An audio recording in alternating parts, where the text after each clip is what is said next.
Assalamualaikum warahmatullahi wabarakatuh. Baik, pada hari ini kita akan masuk ke materi tentang probabilitas.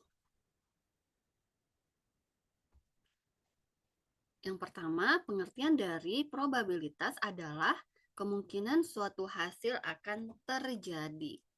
Nah, di mana probabilitas ini biasanya dikenal dengan nama lain, yaitu peluang. Nah, eksperimen atau percobaan adalah sebuah proses yang menyebabkan hasil satu atau beberapa kemungkinan. Jadi di sini kita kenal dulu ya istilah-istilah dalam probabilitas. Yang ketiga itu ada eksperimen acak. Nah, eksperimen acak ini adalah hasil dari eksperimen yang belum diketahui hasilnya hingga seluruh eksperimen itu selesai kejadian. Jadi kita akan tahu hasilnya ketika kejadiannya sudah selesai. Yang keempat adalah kejadian itu apa? Kejadian adalah kumpulan dari satu atau lebih hasil eksperimen. Kemudian ada yang namanya kejadian independen, yaitu hasil dari satu eksperimen yang tidak mempengaruhi eksperimen yang lain, gitu. Kemudian ada juga istilah kejadian dependen. Nah, pengertiannya adalah kejadian yang satu mempengaruhi kejadian yang lain. Kemudian ada hasil yang merupakan kejadian yang muncul dalam eksperimen. Terus kita nanti akan mengenal istilah mutually exclusive, yang mana mutually exclusive ini adalah dua kejadian yang tidak mungkin terjadi secara bersamaan. Contoh, misalkan menang dan kalah. Nah, itu kan tidak akan terjadi secara bersamaan. Atau misalkan tidur dan makan, kejadian yang tidak mungkin terjadi secara bersamaan. Yang terakhir itu ada kolektif eksautif. Itu adalah paling tidak ada satu kejadian terjadi pada setiap eksperimen gitu. Oke, kita lihat dulu perbedaan antara eksperimen, hasil, dan kejadian. Nah, eksperimen itu misalkan kita melemparkan sebuah dadu atau kita melemparkan sebuah koin. Itu yang disebut dengan eksperimen, sebuah kejadian ya. Pelemparan sebuah dadu atau pelemparan sebuah koin. Hasilnya, kemungkinan hasilnya yaitu untuk dadu muncul angka 1, 2, 3, 4, 5, dan 6. Nah, itu kemungkinan hasil. Sedangkan pada koin, kemungkinan hasilnya itu muncul gambar atau muncul angka. Kemudian, kemungkinan kejadian, berarti kejadian apa saja yang terjadi dari pelemparan sebuah dadu, yaitu misalkan muncul angka ganjil, atau muncul angka genap, atau muncul angka lebih dari 2, dan lain-lain. Jadi banyak ya kejadian yang akan muncul ketika kita melemparkan sebuah dadu. Kemudian kalau untuk pelemparan koin, kemungkinan yang keluar itu adalah gambar dan gambar gitu. Ini kalau dua koin ya. Terus angka-angka. Terus yang keluar lagi gambar angka dan satu lagi angka gambar. Berarti kejadian kemungkinannya ada 4, hanya 4 saja. Oh, ada lain-lain ya. Misalkan yang ditanya itu kejadian munculnya gambar pada koin pertama. Jadi pada koin kedua itu bebas muncul angka atau gambar gitu. Jadi banyak istilah-istilah kejadiannya nanti. Oke, terus probabilitas itu terbagi menjadi dua, yaitu probabilitas objektif dan probabilitas subjektif. Yang mana objektif ini terdiri lagi menjadi dua, yaitu probabilitas klasik dan empiris. Yang mana klasik ini berdasarkan kemungkinan hasil yang sama, sedangkan kalau probabilitas empiris itu berdasarkan frekuensi relatif. Kemudian untuk probabilitas subjektif itu berdasarkan pada informasi yang ada. Oke, pertama kita lihat probabilitas klasik. Nah, probabilitas klasik itu dihitung dengan membagi jumlah hasil yang terjadi dengan jumlah semua kemungkinan hasil. Contoh, ketika kita melemparkan dadu, berapakah peluang mendapatkan angka 2? Berarti kan dadu itu ada kemungkinan hasilnya itu kan 1, 2, 3, 4, 5, 6. Nah, biasanya jumlah kemungkinan hasil itu disingkat dengan NS, disimbolkan dengan NS. Ada berapa banyak kemungkinan hasilnya? Itu ada 6. Terus yang ditanya itu kejadian muncul angka 2. Nah, pada pelemparan sebuah dadu angka 2 itu hanya satu nih, angka 2 hanya satu. Itu yang disebut dengan NA. Nah, di sini kejadian yang dimaksud ya, berarti 1. Nah, peluangnya berapa? Peluang A itu berarti jumlah hasil yang terjadi, yaitu NA dibagi dengan NS. Yang mana NA itu 1, NS itu 6. Sehingga peluangnya 1/6. Oke, kita lanjut ke probabilitas empiris. Nah, kalau probabilitas empiris ini itu adalah membagi jumlah kejadian yang telah terjadi dengan jumlah eksperimen yang telah kita lakukan. Contoh, seorang mahasiswa mengambil mata kuliah statistik dengan dosen X. Berapakah peluang untuk mendapatkan nilai A gitu. Nah, kita misalkan dulu bahwa nilai probabilitas itu dihitung dengan menghitung jumlah mahasiswa yang telah diampu oleh dosen X dan berapa jumlah mahasiswa yang mendapatkan nilai A gitu. Misalkan selama 5 tahun dosen X telah mengajar 1000 mahasiswa dan hanya 150 mahasiswa yang mendapatkan nilai A. Sehingga peluangnya adalah 150 dibagi 1000 atau sama dengan 0,15 gitu ya. Jadi kita bagi antara jumlah kejadian yang telah terjadi berarti berapa banyak mahasiswa yang mendapatkan nilai A dibagi dengan total mahasiswa yang diajar oleh dosen X gitu. Lanjut ke probabilitas subjektif. Nah, ini didasarkan pada pengalaman dan keyakinan yang berhubungan dengan kejadian yang bersifat acak. Contohnya, misalkan, berapa besarnya peluang tim bulu tangkis putra-putri Indonesia dalam menjuarai turnamen beregu Piala Sudirman? Berarti untuk mencari peluang ini kan kita bisa lihat berdasarkan data yang ada pada tahun-tahun sebelumnya gitu kan. Kita bisa memprediksi peluang kita berdasarkan kejadian-kejadian yang bersifat acak gitu. Nah, kita lanjut ke probabilitas kejadian. Jadi untuk mutually eksklusif berarti itu kejadian. Oke. Mutually eksklusif itu adalah terjadi salah satu kejadiannya gitu ya. Peluang A atau B itu sama dengan peluang A ditambah peluang B. Nah, sedangkan kalau 3 kejadian itu peluang A ditambah peluang B ditambah peluang C. Jika yang ditanya peluang A atau peluang B. Contoh, sebuah pabrik memproduksi air minum mineral isi 1 liter. Survei bulan sebelumnya menunjukkan bahwa dari 2000 sampel diambil, terdapat 250 yang isinya kurang dari 1 liter, 1600 yang isinya 1 liter, dan 150 yang isinya lebih dari 1 liter. Jika kita mengambil 1 botol secara acak, berapakah peluang mendapatkan isi kurang dari atau lebih dari 1 liter? Nah, sebelum menjawab ini, kita coba misalkan dulu kejadiannya ya. Kejadian A itu peluang yang kurang dari 1 liter, yang kejadian B itu isi yang pas 1 liter, dan C itu isinya yang lebih dari 1 liter. Nah, peluang A itu adalah peluang mendapatkan kurang dari 1 liter.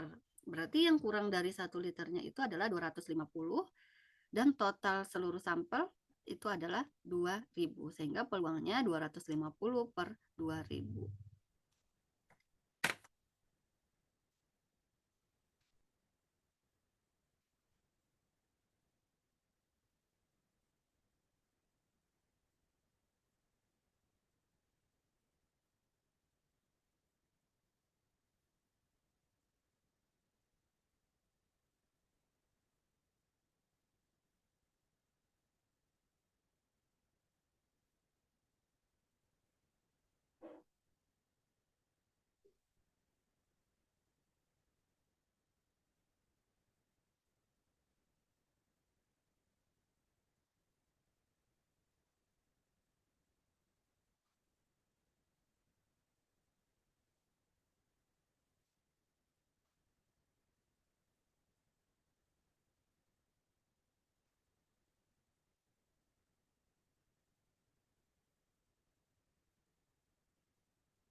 Selanjutnya, kita lanjut ke peluang yang isinya pas 1 liter.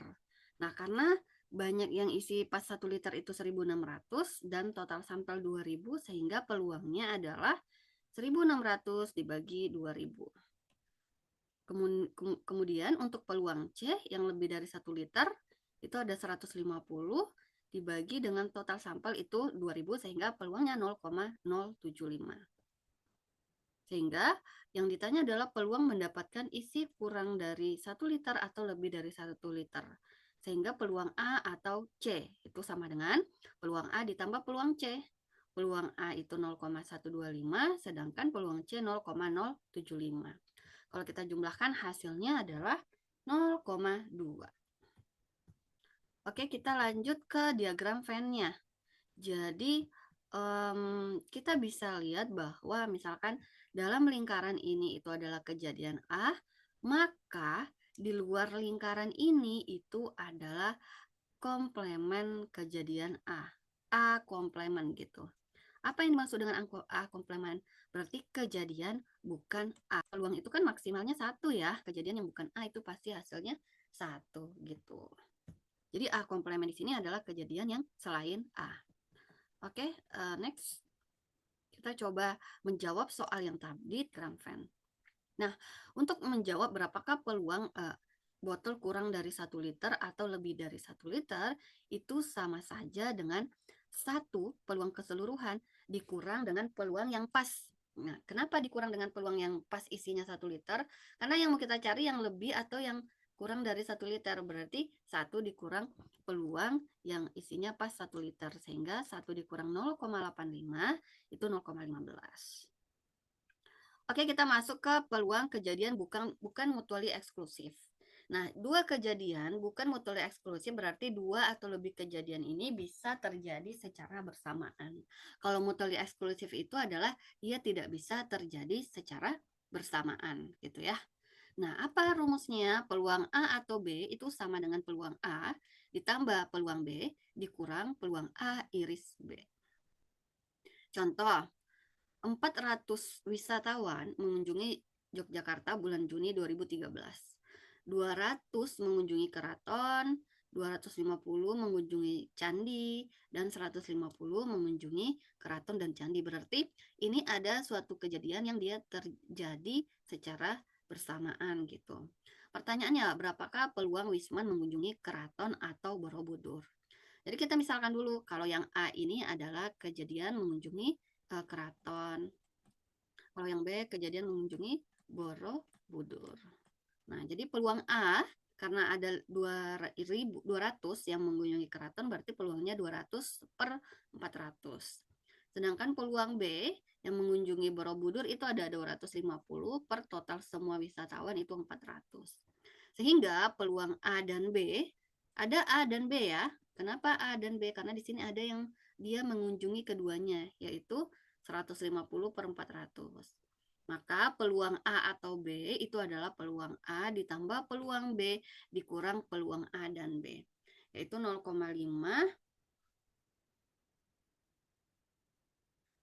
ditambah 0,625 dikurang 0,375.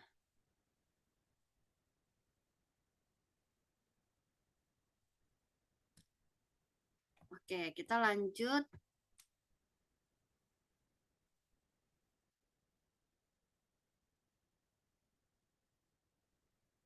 ke kejadian non mutually eksklusif itu menggunakan diagram Venn. Nah, tadi kan kita punya ya, dia kan beririsan ya antara mengunjungi keraton dan Borobudur, sehingga diagram Venn-nya dia beririsan. Nah, yang di tengah ini itu nilainya tadi 0,375 ya peluangnya. Sedangkan peluang A itu 0,5, peluang B itu 0,625. Maka peluang A atau B itu adalah sebenarnya gini, peluang A atau peluang B berarti kita tinggal tambah saja. Ini pakai rumus yang tadi ya. Peluang A ditambah peluang B dikurang peluang A dan B. Begitu. Oke, kita lanjut ke kejadian bebas dan kejadian tidak bebas atau dependen. Nah, dua kejadian itu dikatakan bebas jika satu kejadian tidak mempengaruhi kejadian lainnya. Rumusnya apa? Peluang A dan B itu sama dengan peluang A kali peluang B. Nah, kalau tadi yang ditanya itu atau, maka rumusnya tambah. Tapi kalau yang ditanya dan, itu rumusnya dikali, begitu. Selanjutnya kalau dia misalkan ada 3 kejadian, maka peluang A kali peluang B dikali peluang C. Oke, contoh. Arema Indonesia melakukan survei dan menunjukkan bahwa fans Arema Indonesia berlangganan tiket menonton itu 75%. Bila 2 orang fans dipilih secara acak, berapakah peluang keduanya berlangganan tiket menonton? Berarti peluang berlangganan yang satu dikali dengan peluang berlangganan orang kedua gitu ya. Ini kan ada 2 orang ya, fans. Oke, berlangganan itu 0,75 peluangnya ya. Berarti tidak berlangganan kita tinggal kurang aja. Itu sama dengan 1 dikurang 0,75. Berarti 0,25. Pertanyaannya di sini kebetulan yang ditanya itu keduanya berlangganan.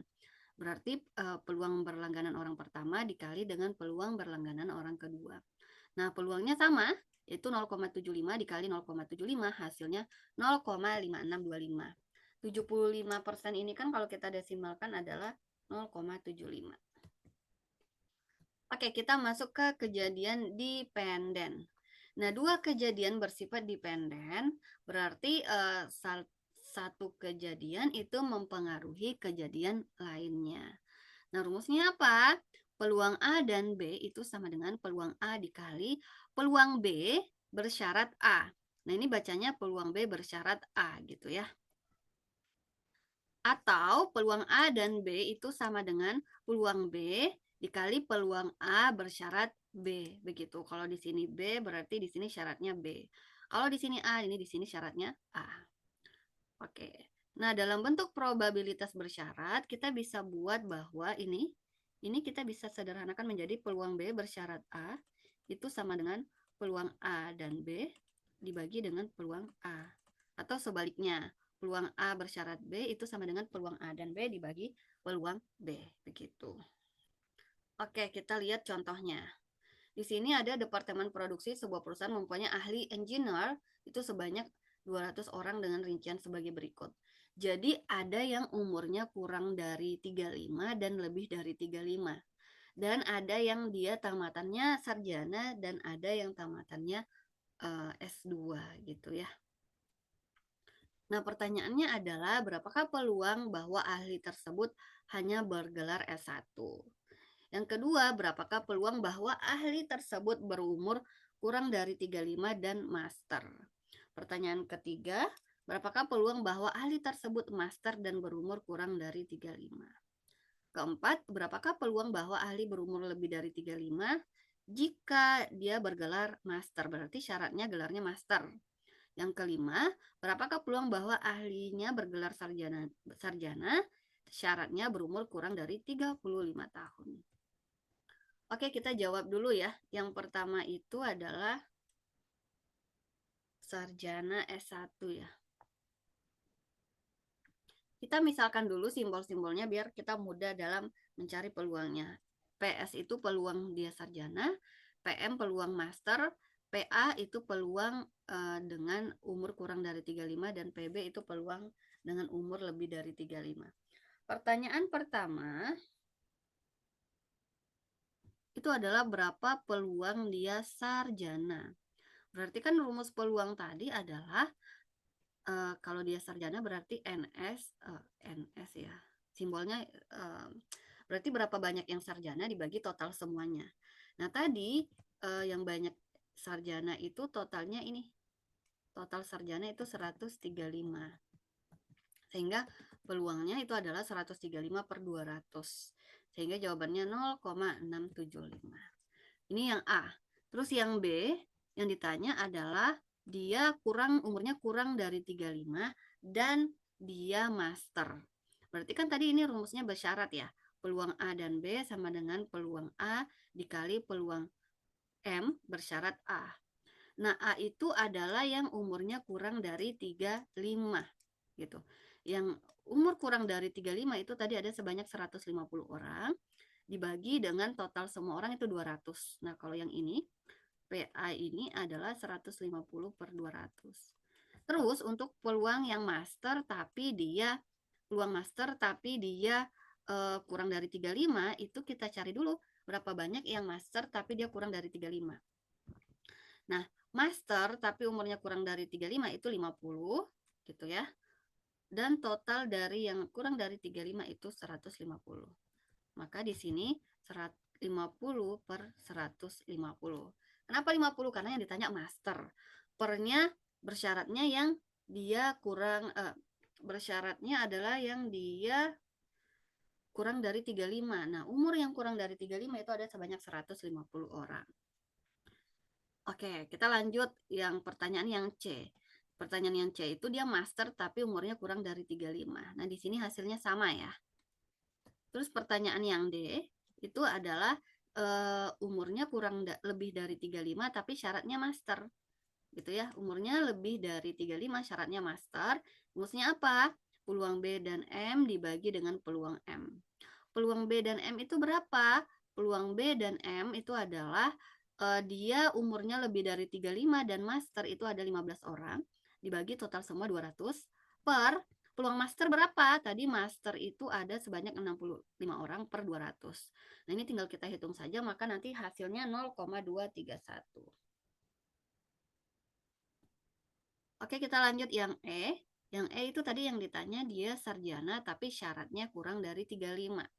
Rumusnya apa? Rumusnya PS dan A dibagi PA. Nah, S dan A dia sarjana dan umurnya kurang dari 35, tadi ada 100 orang per 200 dibagi peluang A. A itu adalah peluang umurnya kurang dari 35. Yang kurang dari 35 tadi ini 150 per 200. Sehingga peluangnya adalah 0,667. Oke, nah ini kalau kita menggunakan diagram pohon ya. Nanti silakan dipelajari. Oke, kita masuk ke teori probabilitas bias. Nah, teori probabilitas bias ini itu untuk menghitung peluang jika ada informasi tambahan gitu.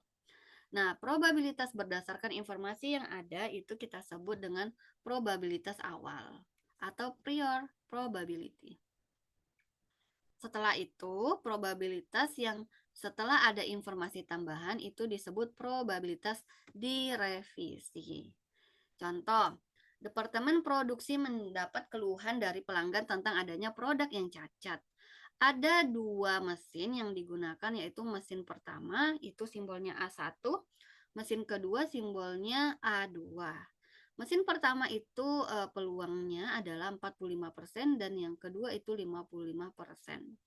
Berapakah peluang bahwa produk cacat dari mesin 1 dan mesin 2? Nah, kalau kita catat, ini kan tadi produksi totalnya 45% dari 55%. Ini yang dikenal dengan probabilitas awal. Oke, yang ditanya itu probabilitas produk cacat. Nah, kita kan tidak ada informasi tentang produk cacat ya. Sehingga kita perlu informasi tambahan gitu. Nah, informasi tambahannya misalkan mesin pertama itu produk cacatnya 2% dan mesin kedua itu produk cacatnya 3,5%.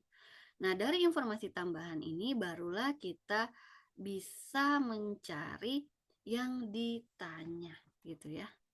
Nah, yang ditanya apa? Yang ditanya adalah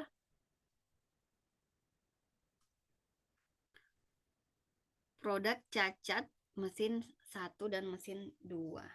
Nah, kita buat permisalan dulu. Misalkan B adalah produk cacat, maka produk cacat dari mesin 1 itu 0,02 dan produk cacat dari mesin 2 itu 0,035.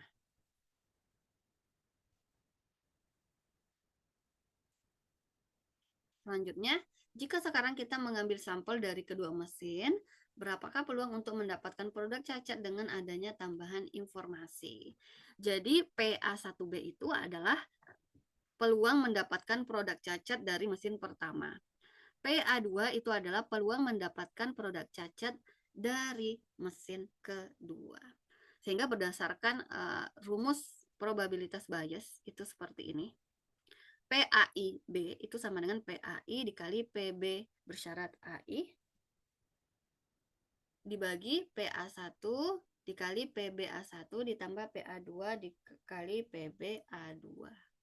Kita tinggal masukin ya, kalau kita ingin mencari peluang produk cacat dari mesin pertama, berarti ini jadinya PA1B, I-nya kita ganti 1, PA1 dikali PBA1 per PA1 dikali PBA1 ditambah PA2 dikali PBA2. PA1-nya itu adalah 0,45. Kita lihat informasi yang di tabel tadi ya. PBA1 itu adalah 0,02 per 0,45 dikali 0,02 ditambah PA2-nya itu 0,55 dikali PBA2 itu 0,035. Sehingga peluangnya itu adalah 0,3186. Nah, dengan cara yang sama nanti kalian bisa mencari peluang mendapatkan produk cacat dari mesin A2, PA2B.